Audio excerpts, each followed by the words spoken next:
নমস্কার বন্ধুরা, গোপলু কিচেনের আরও একটি রেসিপিতে আপনাদের সবাইকে স্বাগত জানাই। আজকের আমার রেসিপি নলেন গুড়ের পায়েস। এমনিতেও পায়েস খেতে কম বেশি সবাই ভালোবাসে, আর যদি সেটা নলেন গুড়ের তৈরি হয় তাহলে তো কোনো কথাই হয় না। তাহলে বন্ধুরা চলুন দেখে নিই আজকের এই নলেন গুড়ের পায়েস রেসিপি। প্রথমে আমি কড়াইয়ের মধ্যে 1 লিটার দুধ নিয়ে নিচ্ছি। দুধটা এখানে নর্মাল টেম্পারেচারেই আছে। এবার এটাকে আমি গরম করব, আর সাথে দিচ্ছি 4টে ছোট এলাচ। পায়েসে এলাচ দিলে স্বাদটা অনেক ভালো হয়। নিয়েছি 125 গ্রামের মতো গোবিন্দভোগ চাল। 1 লিটার দুধ নিয়েছি, সেই জন্য আমি এখানে 125 গ্রামের মতোই চাল নিয়েছি। 2 থেকে 3 বার পরিষ্কার জলে চালটা ধুয়ে নেওয়ার পর চালের মধ্যে আমি এখানে ঘি মিশিয়ে নেব। শুরুতেই চালের মধ্যে ঘি মিশিয়ে নিলে কিন্তু পায়েস বানানোর সময় চালগুলো একদমই ভেঙে যায় না।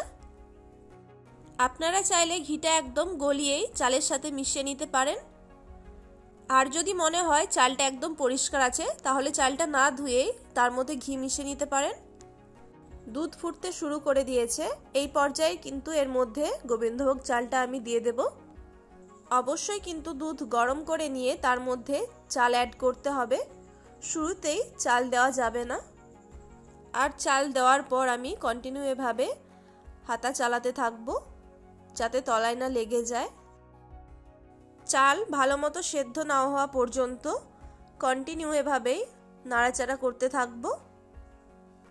পায়েস বানানোর সময় আমি গ্যাসের ফ্লেমটা মিডিয়ামেই রেখেছি, এতে চালটা খুব ভালো মতো সেদ্ধও হয়ে যাবে।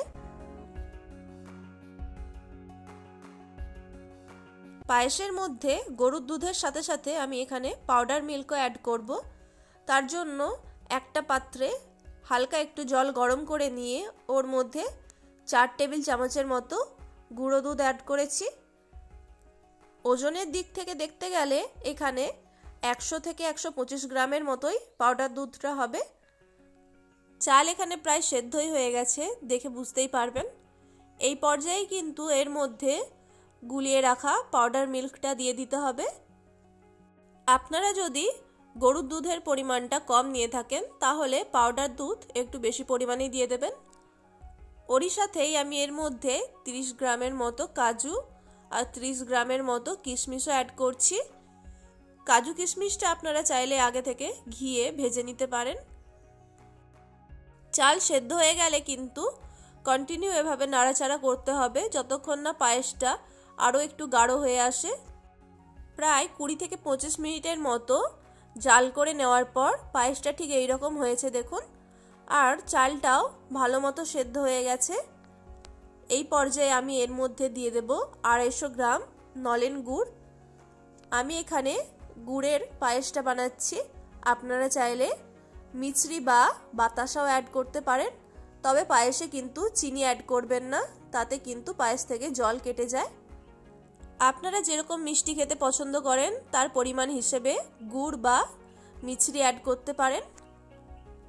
আমি এখানে 250 গ্রাম নলেন গুড় অ্যাড করেছি। আর বন্ধুরা অবশ্যই কিন্তু চাল একদম সেদ্ধ হয়ে যাওয়ার পরই মিষ্টিটা অ্যাড করবেন, না হলে আগে থেকে মিষ্টি দিয়ে দিলে কিন্তু চাল ঠিকমতো সেদ্ধ হয় না। গুড় মিশিয়ে দেওয়ার পর আমি আর বেশিক্ষণ জাল করব না, কারণ পায়েস ঠান্ডা হয়ে যাওয়ার পর আরও ঠিক হয়ে যায়। এই পর্যায়ে আমি গ্যাসের ফ্লেমটা বন্ধ করে দেব। পায়েসের থিকনেস দেখুন ঠিক এই রকমই আমি রেখেছি। এর থেকে আর বেশি ঘন করলে কিন্তু ঠান্ডা হয়ে যাওয়ার পর পায়েস একদমই টাইট হয়ে যাবে। কিছুক্ষণ রেস্টিংয়ে রাখার পর আমি সার্ভ করছি একটা বাটিতে।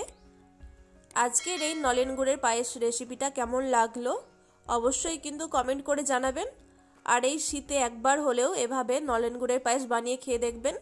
সবাই ভালো থাকবেন, ধন্যবাদ।